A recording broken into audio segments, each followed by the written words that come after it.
Serangan udara Israel pada Senin malam turut menyasar stasiun televisi milik pemerintah Iran di Teheran.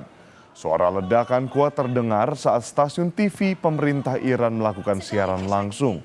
Presenter yang sedang siaran berlari meninggalkan layar sementara debu dan puing meliputi ruangan siaran.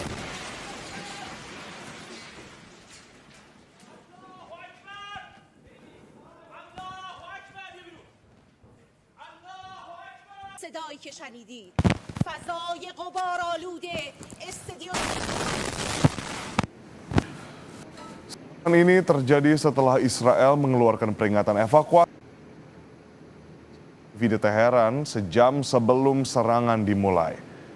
Pada Senin dini hari, Iran meluncurkan gelombang serangan roket terbaru ke Israel, memicu sirene serangan udara di seluruh negara itu, menyebabkan sedikitnya 8 orang tewas dan puluhan lainnya luka-luka.